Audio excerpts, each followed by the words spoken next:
নৈহাটির বড়মার মন্দিরে আশীর্বাদ নিতে পৌঁছলেন কাঞ্চনা শ্রীময়ী।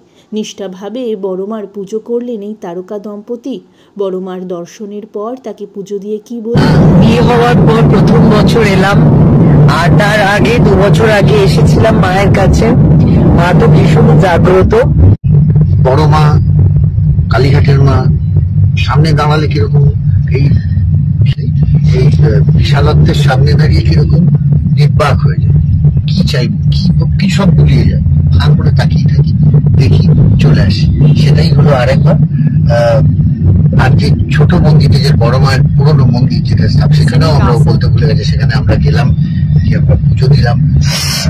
স্বাভাবিক আমাদের পরিবারের নতুন সদস্য বড়মাকে পুজো দেওয়ার পর পৌঁছলেন কাঞ্চন শ্রীময়ী ক্যান্ডেল লাইট ডিনারে। আমরা আজকে বড়মার মন্দিরে পুজো দিয়ে মাকে দর্শন করে আমরা এখন এসেছি ডিনার করতে। আমার প্রচণ্ড ঠান্ডা লেগেছে, জ্বর, তাই আমি আর কাঞ্চন আমাকে বললো চলো কোথাও ডিনার করি। আমরা আজকে এসেছি হায়াতে। হ্যালো হাই, সবাই ভালো?